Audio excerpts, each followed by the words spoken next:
In the spring of 1925, five of the most successful scrap metal dealers in France received a discreet, official-looking letter. It invited them to a confidential meeting at one of the most exclusive hotels in Paris, on a matter of government business so sensitive they were asked to tell no one. When they arrived, a charming, impeccably dressed government official greeted them, swore them to secrecy, and explained why they'd been summoned. The French government, he said, had a problem. The Eiffel Tower, the great iron monument over the city, was falling apart. It had been built as a temporary structure. The upkeep had become impossible, and so, quietly, to avoid a public outcry, the government had decided to tear it down and sell it for scrap. 7,000 tons of iron to the highest bidder. There was just one problem with this extraordinary opportunity. The man making the offer did not work for the government. He had no authority to sell anything, and the Eiffel Tower was not, and never had been, for sale. His name was Victor Lustig, and this was about to become the most audacious con in history. To understand how anyone could be fooled into buying the Eiffel Tower, you have to understand how France itself felt about it. The tower went up in 1889 for the World's Fair as a temporary exhibit, a giant iron exclamation point meant to stand for 20 years and then come down. And plenty of Parisians couldn't wait. Artists and writers signed petitions calling it a monstrous eyesore, a tragic street lamp, an insult to the city.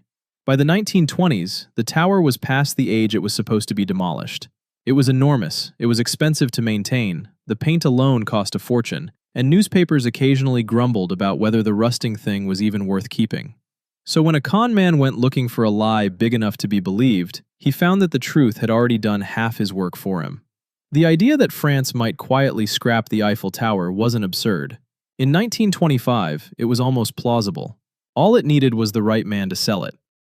That man had been preparing for this his whole life.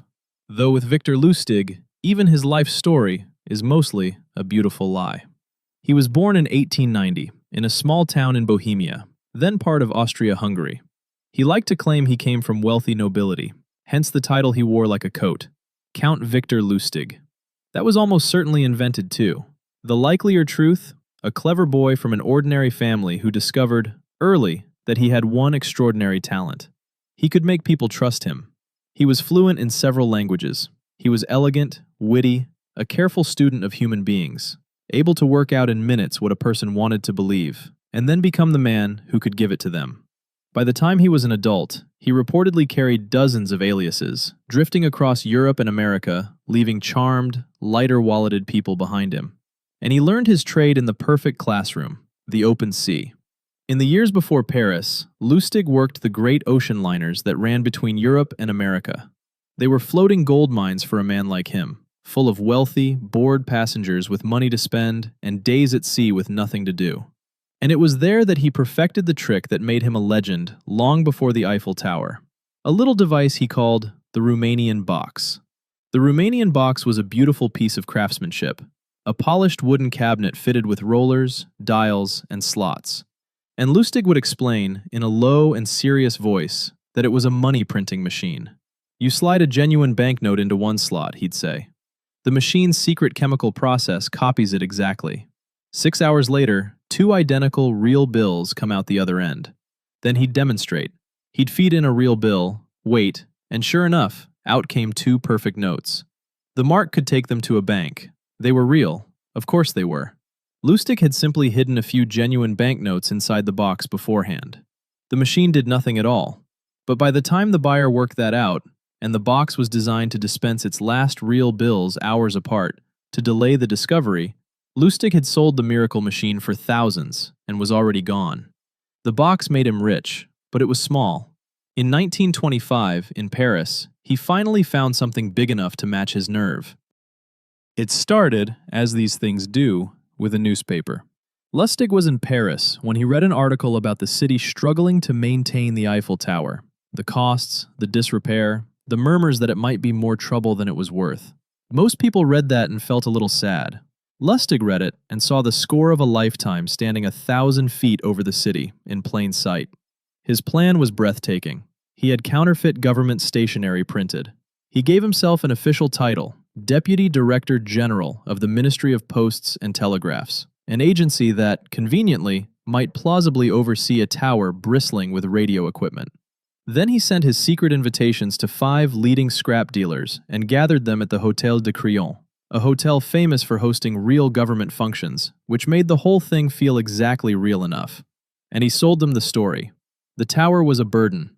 The decision to scrap it had been made, but it was politically explosive, so it had to stay absolutely secret until the deal was done. He even loaded the dealers into a chauffeured car and gave them a tour of the tower itself, playing the weary official inspecting his property. It was theater, and his audience believed every act. A great con artist doesn't just deceive a crowd, he picks one person out of it. Lustig had already chosen, a dealer named André Poisson, newer to the Paris scene, not quite part of the established inner circle, hungry for the deal that would prove he belonged. Perfect. Lustig arranged a private meeting with Poisson, and then he did the thing that turns a great con into a masterpiece. He confessed. Lustig confided that, as a poor government official, his salary was a humiliation for a man of his importance. And he hinted, delicately, regretfully, that for the deal to go Poisson's way, a certain personal consideration might help. A bribe. It was genius. Because the instant Lustig asked for a bribe, Poisson's last doubts evaporated. A con man wouldn't ask for a bribe. A real, grubby, corrupt official would. The request for a kickback didn't make Lustig look like a crook. It made him look exactly like a genuine French bureaucrat. So Poisson paid. He handed over the money for the Eiffel Tower itself, plus a fat bribe on top. And Victor Lustig took both, boarded a train for Vienna, and vanished. Now, most con artists would simply enjoy the money. Lustig did something stranger. Something that tells you everything about how well he understood people. He waited.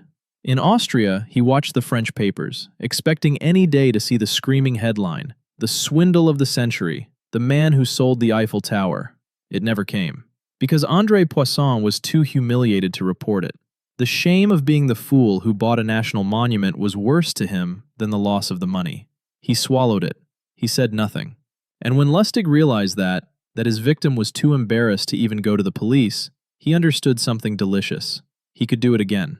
So a few weeks later, Victor Lustig went back to Paris. Same scheme. A fresh set of scrap dealers. The same secret meeting, the same forged letterhead. The same heartfelt story about the poor, doomed tower.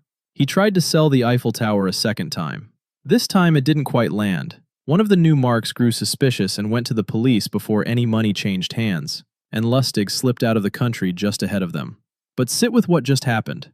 Selling the Eiffel Tower once should have been a once-in-a-lifetime miracle. His reaction was to turn around and run it again.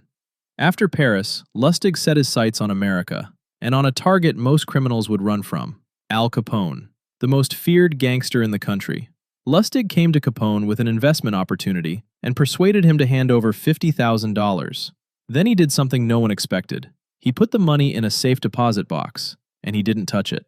2 months later, he returned to Capone with a perfectly crestfallen face and apologized. The deal had fallen through.